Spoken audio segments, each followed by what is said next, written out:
Os juristas André Marsiglia e Ives Gandra, eles denunciam os abusos do STF no caso Ramagem, né, que a Câmara dos Deputados, na sua grande maioria, 315 deputados, sustaram a ação do suposto golpe, né, de Bolsonaro, mais os 34 réus arrolados.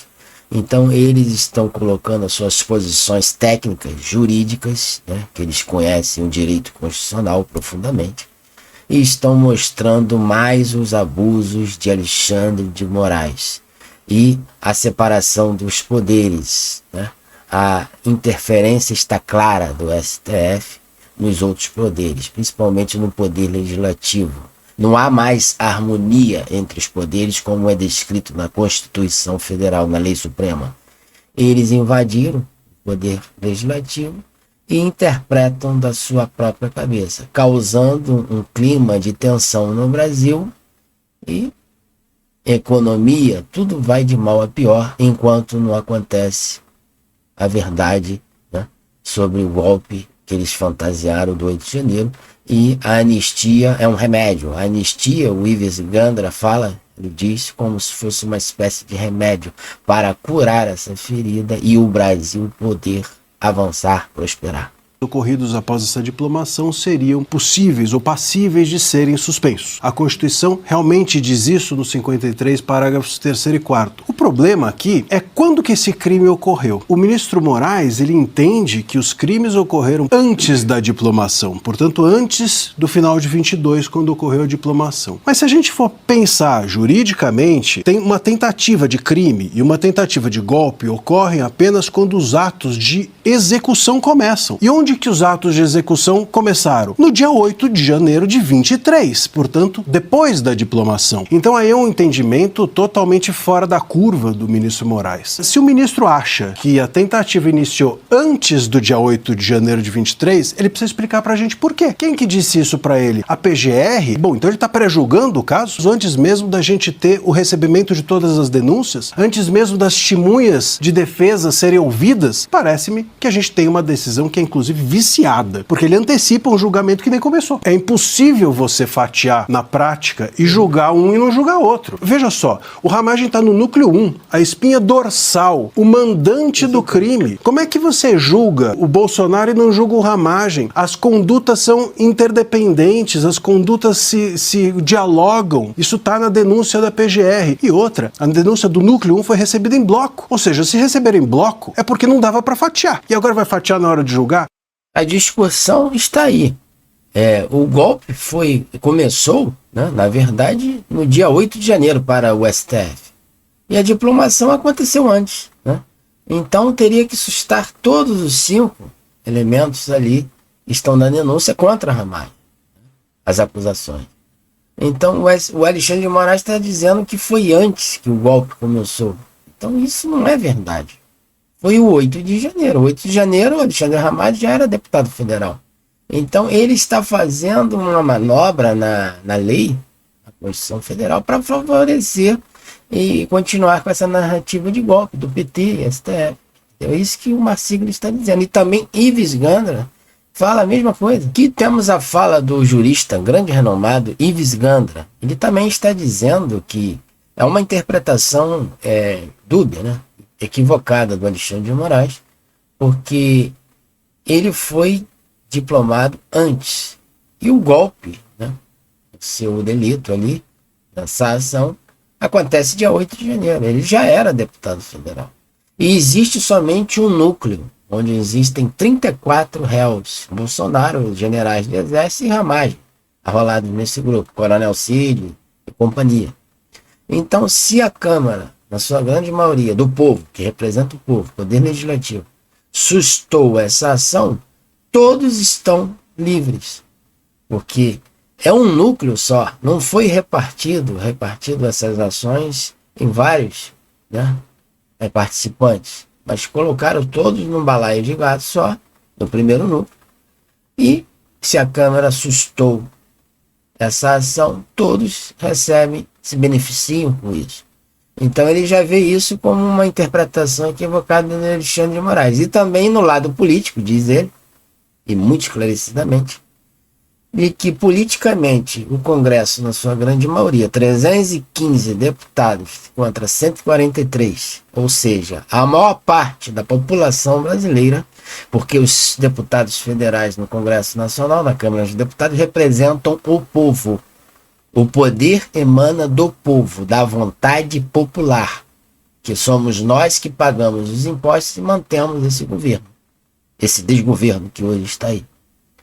Então, ele está dizendo que politicamente, isso no âmbito jurídico, ele já fez uma interpretação equivocada. Aí, partindo para o plano político, a decisão do parlamento, que é um poder legislativo, ele sustou essa ação, esse único bloco, por causa de ramagem.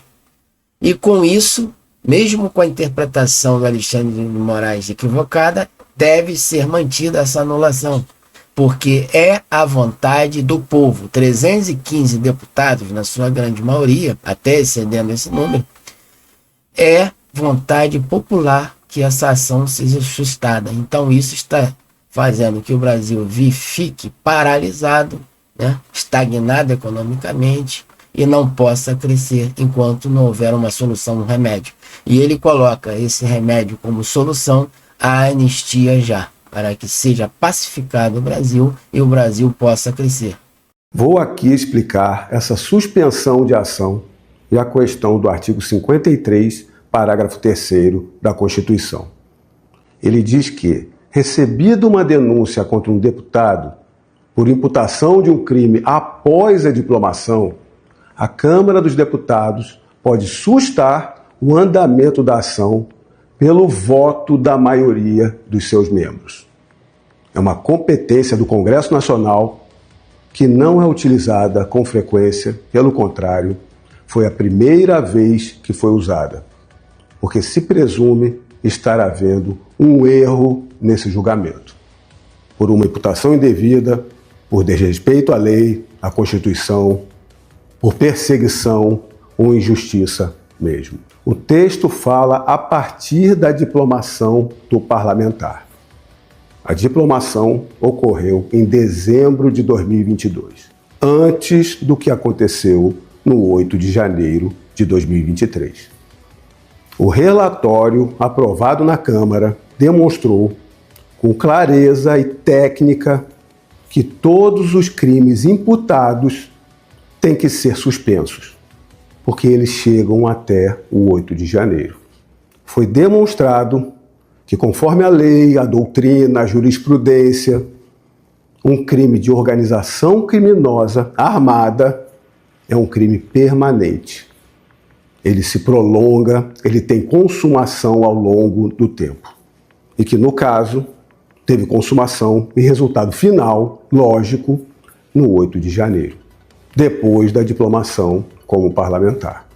Da mesma forma, a suposta tentativa de golpe e abolição do Estado democrático, para ter o crime, há exigência expressa, escrita, em lei, de ter alguma violência ou grave ameaça, que, segundo o próprio STF, ocorreu também no 8 de janeiro. Com esses fundamentos, a Câmara aprovou o relatório de resolução para a sustação da ação, com expressivos 315 votos dos parlamentares, dos representantes do povo, quantidade de votos acima do necessário para fazer até uma emenda à Constituição. E o que o STF fez? Demonstrou completa desconsideração com a decisão do plenário da Câmara dos Deputados. De início, nem colocou o tema para análise no pleno do STF. Jogou de novo para a turma, com menos da metade dos ministros. Mesmo se tratando de uma questão, agora, de competência e prerrogativa de um outro poder da República. Além disso, atuou em ambiente virtual, começando numa sexta-feira, de forma célere, sucinta, a fim de não atender à vontade constitucional da Câmara dos Deputados. Não analisaram a natureza, não analisaram a consumação dos crimes, declararam que foi antes da diplomação e pronto. Disseram ainda que o dispositivo constitucional é personalíssimo, só ao parlamentar e acabou. Não analisaram a natureza, o conceito de ação, conforme está no texto constitucional, nem a integralidade da ação e o alcance aos demais acusados. Ignoram, subtraem poder e atuam em desrespeito ao que diz a própria lei. Todos nós sabemos que eles forçaram para ter um parlamentar nessa ação, para poderem consolidar todos os demais acusados a serem julgados no STF. Me colocaram nesse processo sem eu ter sido citado uma única vez nas diversas delações do Mauro Cid. E mesmo eu tendo deixado o governo em março, no começo de 2022. Criaram um conjunto probatório de anotações privadas minhas, particulares, sem publicação, sem divulgação, sem encaminhamentos, sem crime nenhum. Sendo imputado também nessa invenção de golpe, de uma tentativa sem ter sido tentada, um possível golpe de Estado que não teve uma única pessoa sequer armada. Eles incluíram um parlamentar nessa persecução, mas agora não aceitam as prerrogativas constitucionais que um parlamentar possui. E não foi só isso. Não bastou esses atropelos à Constituição e ao outro poder de Estado. Foram além.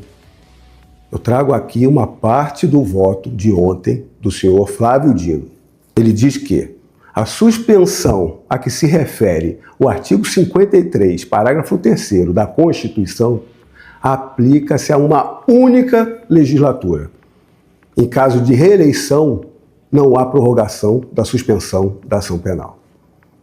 E prossegue julgando fora do tema, restringindo um dispositivo constitucional a apenas um mandato, ou seja, o parlamentar pode ter tido diversos mandatos anteriores, subsequentes, que mesmo assim o STF vai decidir fracionar a suspensão valendo só a última diplomação.